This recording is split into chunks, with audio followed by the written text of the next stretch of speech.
I've been giving a lot of thought recently as to what it means to be a man. And I'm not talking about what dangles between my legs or the perception people have when they look at me. Growing up, the older men that I was around always busted their asses to keep their families fed and housed. And that sort of became the basis of what it meant to be a man for me. And knowing full well that the majority of these older men did nothing but internalize how they felt, internalized what they were going through, and it yielded some pretty awful results. A lot of them practically living in bars, a lot of them meaning really shitty ends. I've constantly come to look at what being a man means. And I don't think just being a man as a provider, but learning to exist comfortable in my masculinity and understanding just how stupid some of the affectations of my youth used to be. I'm a chef, have been for years. And if the people I grew up with still held some of that mentality, I'd be called gay for liking musicals. I'd be called gay for doing womanly work. And I figured today would be a hell of an avenue to explore this. This is I Am Heathen, and so can you.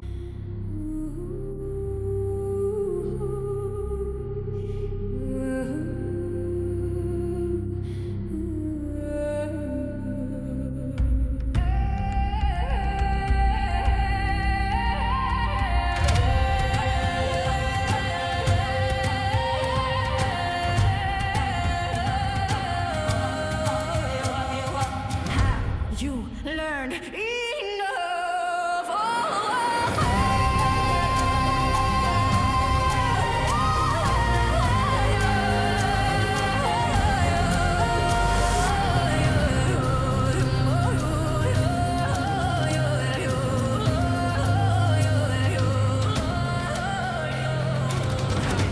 I am heathen.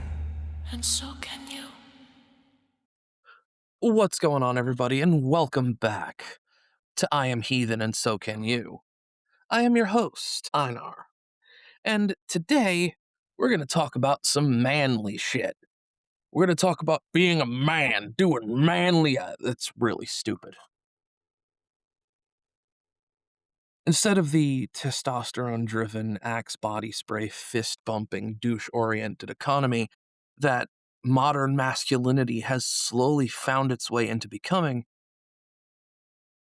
we're going to take a look at what it means to be a dude in this day and age. And not only that, but being a dude in pagan spaces. So I think to open this thing, I need to ask a question. For everybody out there listening, pay heed to this shit, okay?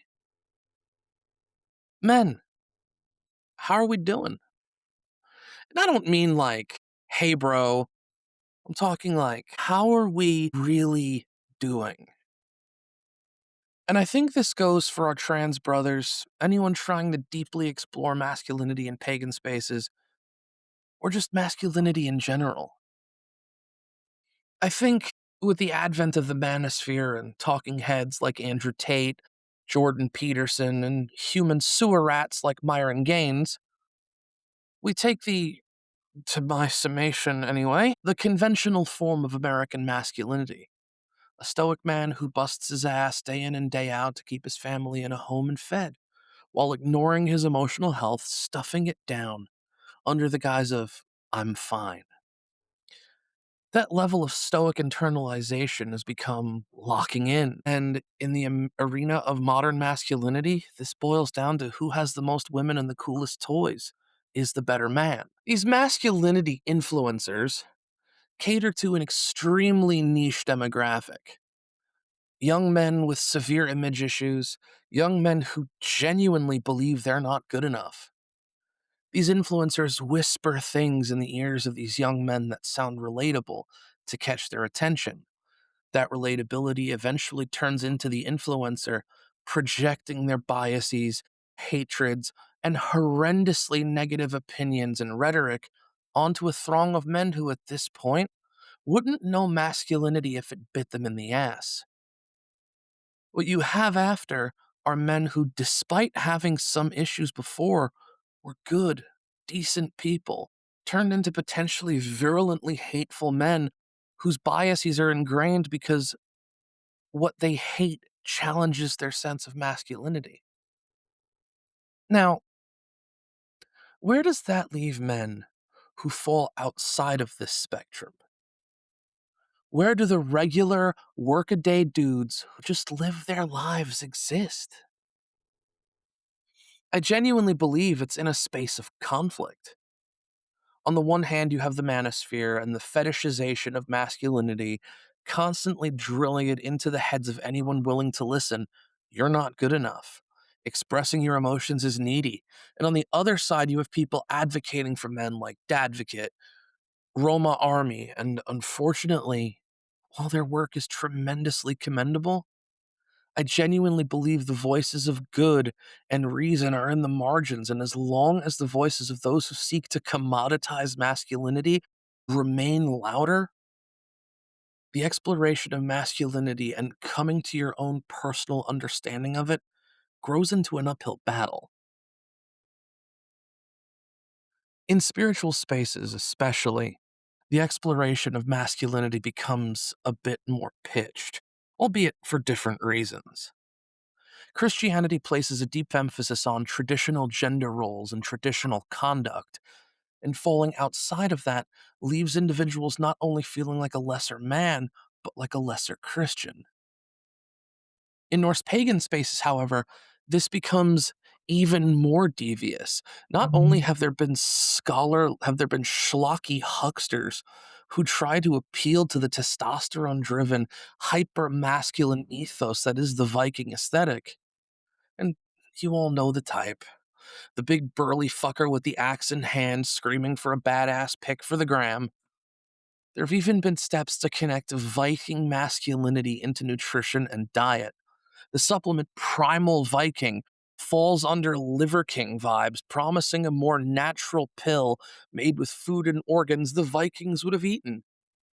Painting the Vikings again as the pinnacle of masculinity, and failure to achieve anything less than looking like Eric the Red storming the fjords was tantamount to an affront to Odin himself. The modern concept of masculinity has been washed out and boiled down to whoever has the biggest dick and the shiniest toys is the better man, leaving almost zero room for adaptability and nuance. And unfortunately, this leads to modern masculinity being catered to and touted to the lowest common denominator of men, the bro, the type of man who holds the genuine belief that the world owes them everything without having to do a singular iota of the work. And this is deeply evidenced by the vast majority of male influencers across social media. Men behaving badly for the cameras and hordes of witless mouth breathers gobbling it up. All right, my friends, we're going to take a quick break, and now a few words from the common hearth. You know, one of the things modern life does exceptionally well is convince people they have to carry everything alone. Their struggles, their questions, their failures, even their growth.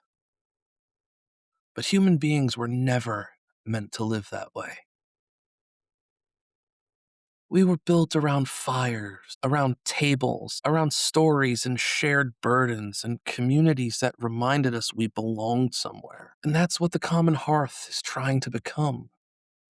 Not a place for perfection, not a place for performance, just a place for people trying honestly to live with intention, build community, feed their people, and grow into better versions of themselves one day at a time.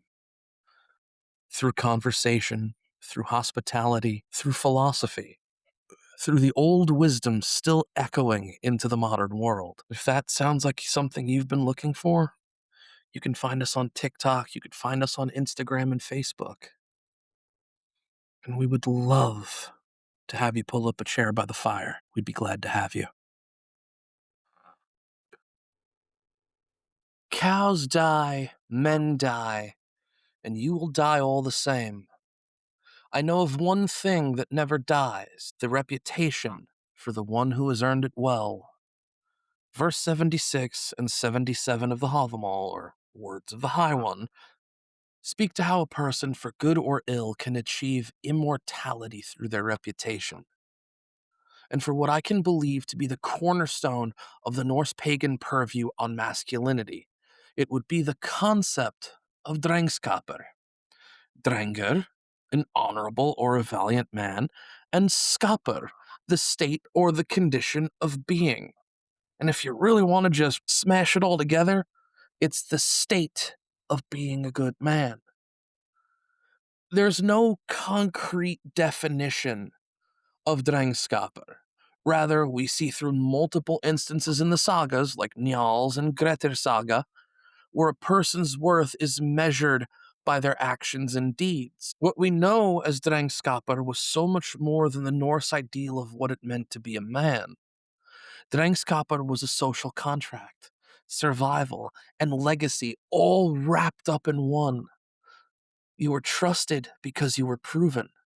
Safety could depend entirely upon your character. Drengskaper was never this social media based thing to be co opted by influencers. It was a lived, highly visible code of conduct where if one strayed, it could mean being declared an outlaw or being killed outright. Obviously, this concept no longer extends to men exclusively, but even in the Viking Age, runestones found themselves erected attesting the character of the person they were dedicated to, often with the words Drengir Goðr, or a good man, or Harða Góðan Dreng, he is a good man, or a very good man. And I think that while Drengskaper is a tremendous way to frame how you conduct yourself, very much like a lot of things from antiquity, we need to adopt them and adapt them to the modern age. First and foremost, it's great to have a poker face. It's awesome to be able to keep calm in a crazy situation. But ask yourself something serious. Does internalizing do anything for you? I found myself blown away that 40 to 60% of heart attacks in men in America are stress and not donut related. It's a perfectly healthy thing to be in touch with your emotion, and there is truly nothing wrong with healthy and effective communication, be it with your partner or be it with a closely trusted buddy. If you need to be angry, be angry. If you need to be sad, be sad. Internalizing your emotions until you physically hurt does absolutely nothing for you. The entire concept of that's not something a man would or should do is an outdated concept from a bygone era that needs to stay that way. For me, to be truly masculine is to understand and embrace what could easily be considered feminine and learning to live in a balance with these things. I'm going to get real here for a second. I love musicals. I'm a theater kid. I'm a theater kid without a theater. And I was bullied for my love of musicals. I hid my love of them for years for fear of hearing ad nauseum how gay I was for liking singing. Masculinity also means being a protector, a healer, an ear, but at the same time, learning to have a boundary to protect your own peace. When my dad or mom would tell me, not right now, when I tried to confide in them as a kid, it fucking hurt. But now that I'm older, I see that my parents were just needing a minute to decompress, and they would approach me later to see what was wrong. To be truly masculine in 2026 is to embrace and accept and celebrate everything around you. A lot of what we see in the manosphere and in spaces that weaponize masculinity See our trans brothers and the whole of the LGBTQIA community treated as a sickness in which no panacea, no matter how potent, can fix, when they never needed fixing to begin with. Say it with me again, folks. The LGBTQIA plus community never needed fixing to begin with. My trans brothers and sisters who are in my life are good and dear friends, and I can't imagine my life had they not entered it. And this goes so far beyond friendship to simply existing as a good and truly decent man. I'm a child of the late 90s and early 2000s, and mobster movies are my cultural bread and butter. And while I truly believe that it's a virtue in the highest for a man to be able to vocalize his feelings, omerta, silence, about topics that can not only be divisive but genuinely harmful should be kept out of certain company. Your opinion on abortion when you have no business dictating what someone should or shouldn't do with their body? Your thoughts on the LGBTQIA plus community and making politics your personality? These things are the trappings of toxic men and not what a man should be, much less aspire towards. And I understand saying this aloud, but the fact of the matter is the men in our lives who speak about such things usually tend to let their vitriol hang free. Now, how do I, the Elsherjargothi of a Norse pagan organization, contribute to the health and well-being of the men in his ranks? While the Common Hearth is a young group, I've put in place an open door policy with the men among us, and a network of messages through text and social media have stood to be a good support network. When the Common Hearth begins its gatherings, men's retreats have been planned to establish spaces for me to be able to feel comfortable being vulnerable in front of other men, and vice versa. Men holding counsel with each other and uplifting them through shared stories around a campfire. Now, I know that I need to be realistic in understanding that this isn't the be all end all in fostering my ideals of masculinity, but it's a start. And as many journeys often do, they all start with a single step in the right direction. That, my friends, is all the time we have for today. Tune in next week.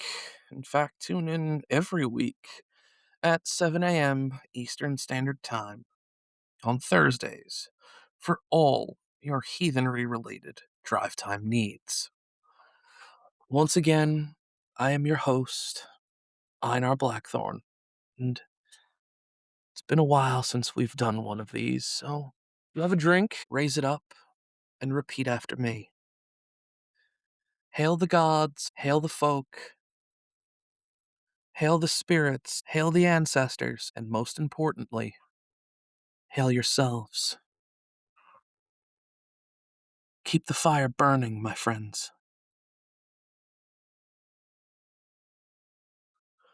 This has been a Blackthorn production.